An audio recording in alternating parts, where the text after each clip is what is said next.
नमस्कार। आज हम बामना सुखंड के राजकीय बालिका माध्यमिक विद्यालय में हैं, जहां हमारे साथ हमारे शिक्षक प्राचार्य जितेंद्र कुमार लोधा जी बैठे हुए हैं और आज हम इनसे बात करेंगे कि आने वाले समय में जो बच्चों की एजुकेशन है वो पूर्ण होने वाली है। बच्चों की एग्ज़ाम है वो आने वाली है, लेकिन इस एग्ज़ाम के आने के कुछ दिनों पहले बच्चे डिप्रेशन में आते हैं, परेशानी का सामना उनको करना पड़ता है या वो ऑटोमेटिक परेशान होते हैं। तो कहीं न कहीं बच्चों की जो डिप्रेशन है वो ना हो। बच्चे इस समय में जैसे 2-3 महीने का भी एग्ज़ाम का समय रहा, मार्च में लगभग एग्ज़ाम है, अप्रैल में एग्ज़ाम है, तो इन एग्ज़ामों के समय में वो किस प्रकार की पढ़ाई करे, मस्तिष्क पर वो जोर दे या ना दे, डिप्रेशन में नहीं आए ऐसा कौन सा वो कार्य करे, या जो बच्चे हैं पढ़ाई नहीं कर रहे थे और अब 1-2 महीने में अगर पढ़ाई करे तो हो सकता है उनको भी अच्छे अंक से भी पास हो सकते हैं। काफ़ी कुछ बातें हैं, आज हम जितेंद्र कुमार जी से बात करेंगे। तो सर, सबसे पहले तो आपका बहुत बहुत स्वागत है और कि आज आप हमसे जुड़े और जुड़ने के बाद उन तमाम बच्चों को आप गाइड करोगे जो बच्चे कहीं न कहीं प्रेशराइज होते हैं और प्रेशर के कारण कई ऐसे कदम उठा लेते हैं जो नहीं उठाने चाहिए।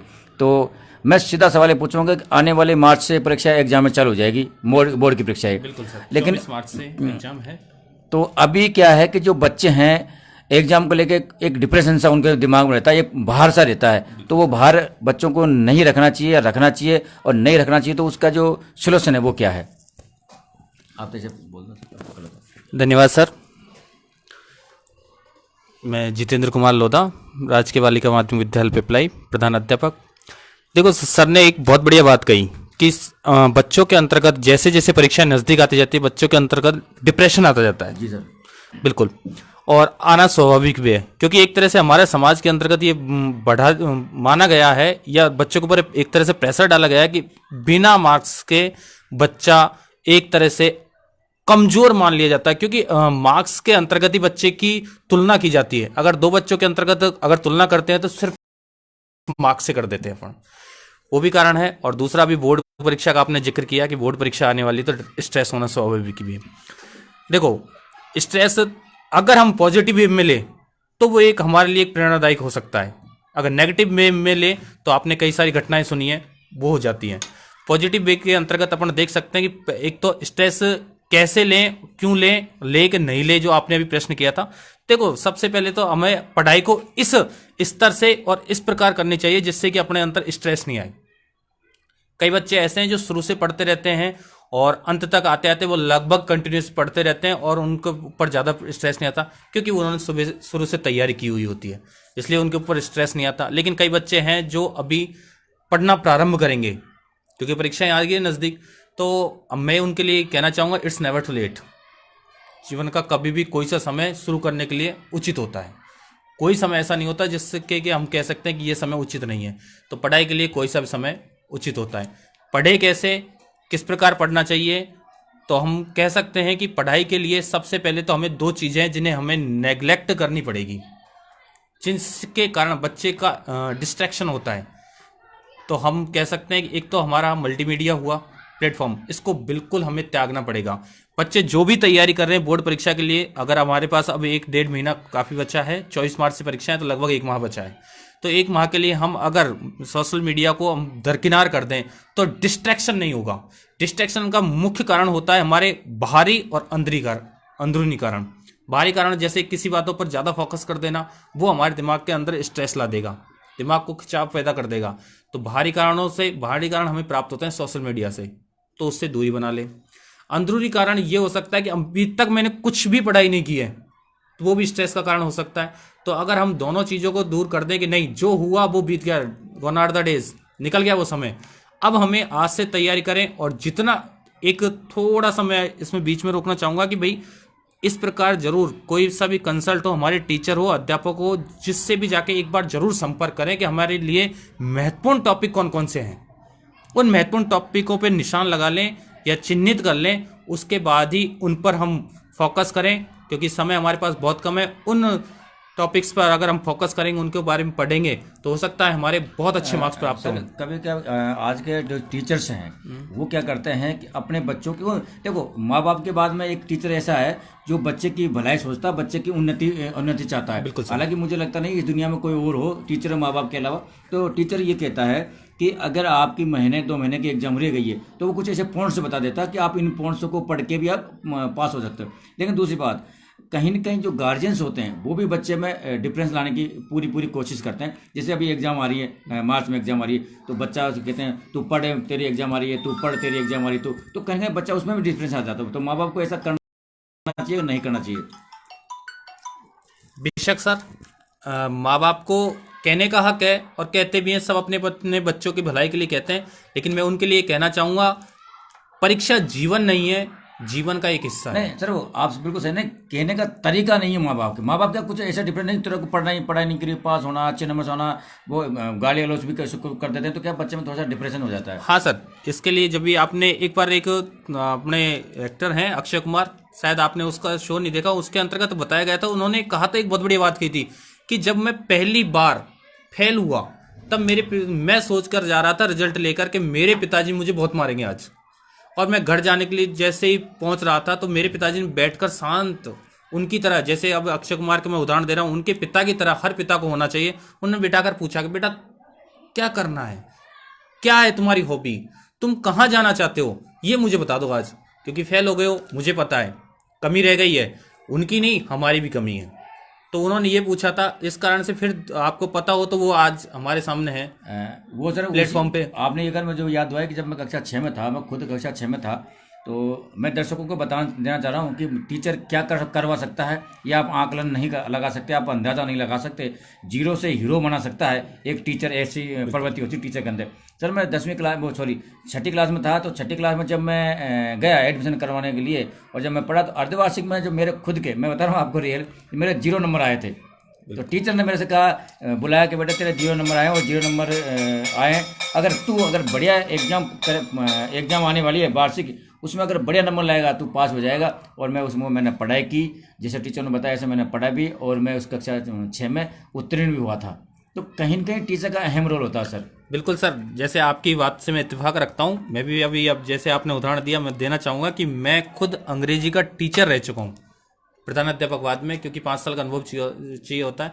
लेकिन मैं बताना चाहूँगा, 10th के अंतर्गत जब मेरी परसेंटेज अंग्रेजी के अंदर सबसे कम बनी थी, तभी किसी अध्यापक ने बुलाकर कहा था कि नहीं बेटा, ये मार्क्स भले ही तेरे साथ जस्टिफाई नहीं कर रहे हो, लेकिन मैं जानता हूँ तेरे अंदर अंग्रेजी की कुछ क्वालिटी तो है। और उन्हीं ने वहाँ से मेरे को 11वीं और 12वीं, 11वीं के अंतर्गत इंग्लिश लिटरेचर वैसे मिलती नहीं है सामान्य तौर पर, लेकिन उन्होंने इंग्लिश लिटरेचर के लिए फोर्स किया और मैं इंग्लिश का ही टीचर बना। तो ये आपके इत्तेफाक रखता हूँ कि हाँ, टीचर वास्तव में हीरो से जीरो से हीरो बना सकता है। सर आज के अगर हम आज की बात करें तो आज के क्या बच्चे भी जब कुछ ज़्यादा प्रेशर लेते हैं, पहले के जब बच्चे में, जैसे हमारी उम्र के बच्चों में और आज के बच्चों में काफ़ी डिफरेंस है। या वो कॉम्प्रोमाइज करते हैं, यार इंग्लिश का सब्जेक्ट बहुत कठिन है, या साइंस का सब्जेक्ट कठिन है, या गणित का सब्जेक्ट कठिन है, तो ऐसा कुछ मानना चाहिए या बच्चों को समान, नो प्रेशर? नहीं सर, प्रेशर तो नहीं लेना चाहिए, लेकिन हमारे क्या है कि इन सब्जेक्टों के अंतर्गत एटमॉस्फेयर, जिसे वातावरण कहते हैं ना, वो नहीं मिल पा रहा। अगर देखा जाए इन चीज़ों के अंतर्गत, हम शहरी क्षेत्र के अंतर्गत देखते हैं तो बच्चे इसके अंतर्गत कोई स्ट्रेस नहीं लेते, क्योंकि वहाँ पर वातावरण ही ऐसा है। अंग्रेजी उनको सामान्यतः परिवार के अंतर्गत सुनने को और बोलने को मिल जाती है, इस कारण से वो अंग्रेजी को इतना माइंड नहीं करते कि ये कठिन है। लेकिन अब हमारे ग्रामीण क्षेत्र के अंतर्गत, क्योंकि वातावरण ऐसा नहीं है, सिर्फ हमारे विद्यालय के ऊपर ही बच्चे निर्भर हैं कि सिर्फ यहाँ से जो सीखने को मिलेगा वही मिलेगा, घर पे वैसा वातावरण नहीं मिल पा रहा है। इस कारण से बच्चे इन विषयों को कठिन मान रहे हैं, बाकी उतना कठिन है नहीं। और घर के अंतर्गत माँ बाप को भी उन बच्चों के ऊपर ध्यान देना चाहिए, बच्चों के वातावरण तैयार करना चाहिए कि बच्चा पढ़ने के लिए प्रेरित हो सके, ना कि डांट डपट कर। ये होना चाहिए सर। आज के समय में या आज के दिन बच्चा जो कमज़ोर है या उसकी पढ़ाई पूरी नहीं हुई है, कोई पाठ है जो भी है छूट गया हो, तो वो क्या करे, कितने घंटे तक पढ़ाई करे, या किस प्रकार से पढ़ाई करे ताकि उसको मार्क्स अच्छे मिले और वो जो भी उसकी एग्ज़ाम है उसको फाइट कर ले? चलो, सर ने पूछा है तो मैं बता देता हूँ। देखो, हमारे विद्यालय के अंतर्गत एक बढ़िया योजना चला रखी है। हमारे विद्यालय जैसे भी कोई टॉपिक रह गया या फिर कुछ रह गया हो जो हमारे क्लास के समय में पूर्ण नहीं हो पा रहा है, तो हमने हमारे विद्यालय के अंतर्गत एक्स्ट्रा क्लासेस शुरू की गई हैं। अभी बच्चों की एक्स्ट्रा क्लास चलती है सुबह मॉर्निंग के अंतर्गत, गणित, विज्ञान और अंग्रेजी, तीनों जो कठिन विषय मानते हैं अपन, तीनों के अंतर्गत एक्स्ट्रा क्लास शुरू हुई है। आपने बताया कि बच्चे ऐसा क्या करें। देखो बेटा, सबसे पहले तो अपन को ना, जब भी पढ़ाई का समय है हम उचित मानते हैं, जैसे ब्रह्म मुहूर्त भी कहा जाता है, तो मॉर्निंग का समय है वो उचित रहता है। मॉर्निंग के समय हम उठ करके, क्योंकि हमारा उस समय दिमाग एकदम फ्रेश रहता है, उस समय पढ़कर जो भी पढ़ेंगे हम तो आराम से लगभग याद रहता है। हम ये जानते हैं कि 100% जितना पढ़ते हैं उसका 100% कभी याद नहीं रहता लगभग, लेकिन जो मॉर्निंग पढ़ा गया है उसका 80% 70% तक याद रह सकता है। और उसको पढ़ेंगे।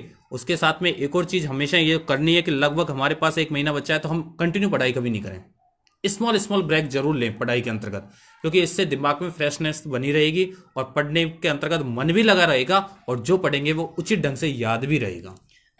अब इस समय में गार्जियंस को क्या करना चाहिए ताकि बच्चे पे प्रेशर ना पड़े? एक तरह से फ्रेंडली माहौल देना चाहिए गार्जियंस को बच्चों के साथ में, कि हाँ पढ़ने के लिए उन्हें प्रेरित तो करें लेकिन डिप्रेशन में न डालें बच्चों को। बच्चों के ऊपर इतना दबाव नहीं बनाए कि बच्चे पढ़ने की बजाय स्ट्रेस में चला जाए।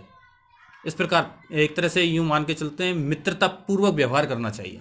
हाँ, उनको इस तरह किया कि आपको पढ़ना है पढ़ो, आप खेलो भी पढ़ो भी, खाना भी खाना हो, आपको घूमना भी है, अगर आपको कहीं एंजॉय करना तो आप एंजॉय करो, लेकिन प्रेशर में लाके आप इस तरह कारण करो। क्योंकि प्रेशर में हमने देखा सर, प्रेशर में कई बार कई बच्चे होते हैं वो गलत कदम उठा लेते हैं। बिल्कुल सर। तो ये हमारे लिए भी और बच्चों के लिए भी हानिकारक होता है। जैसे अभी रीट की हम एग्जाम की बात करें तो रीट की एग्जाम चाहे कैंसिल हुई है, लेकिन कैंसिल कोई बच्चों ने सुसाइड कर लिया है ऐसे, तो ये हरकतें अच्छी नहीं है हमारे, अगर हमारी दृष्टिकोण से तो देखा जाए तो ये हरकतें अच्छी नहीं है। क्योंकि आज नहीं तो कल वो एग्जाम होगी, कल नहीं तो परसों होगी, और हम ये तो नहीं कि हम इसी के भरोसे बैठे हैं। तभी तो सर मैंने कहा था परीक्षा जीवन का हिस्सा है, ना कि जीवन है।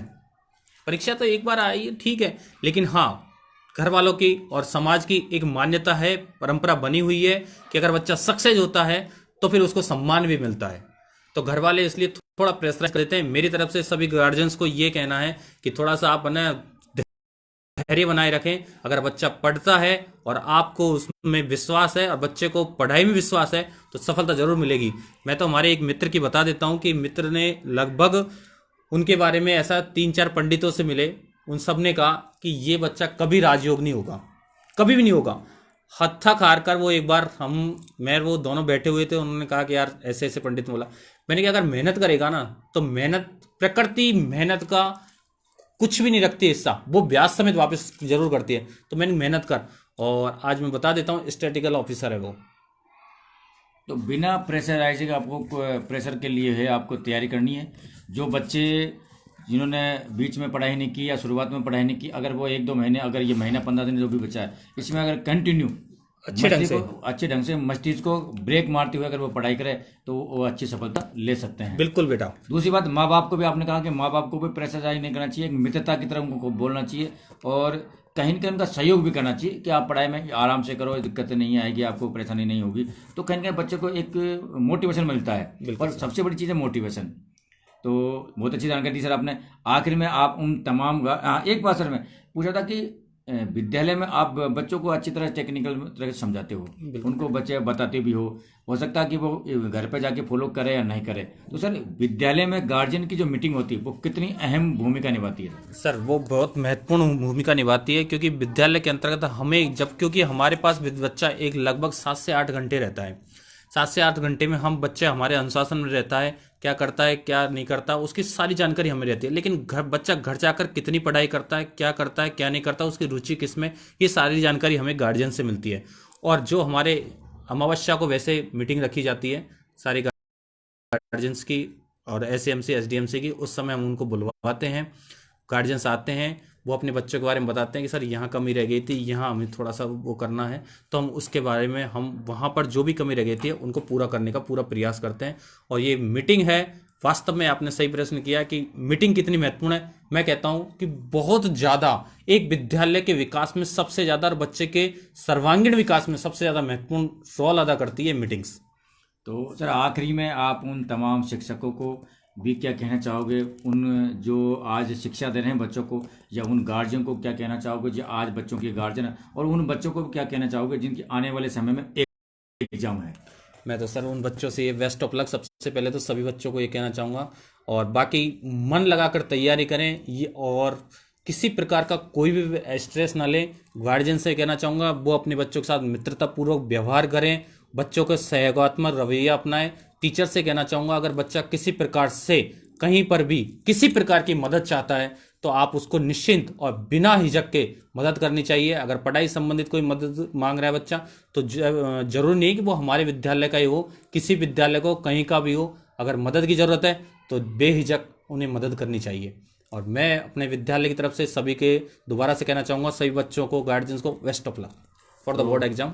ये थे जितेंद्र कुमार लोधा जी, जिन्होंने आज बताया कि परीक्षा के समय में हमें बिना प्रेशर के एग्जामों को पास करनी है, यानी यूं कहीं की तैयारी करनी है। अगर हम मन लगा के तैयारी करें तो हो सकता है कि आने वाले समय में हम अच्छे अंकों से पास हो सकते हैं, लेकिन हमको कहीं भी प्रेशराइज नहीं होना। और आप बने रहिए, हम आपको तमाम अपडेट, तमाम खबरें दिखाते रहेंगे। जब तक के लिए नमस्कार, जय हिंद, जय भारत। Thank you sir.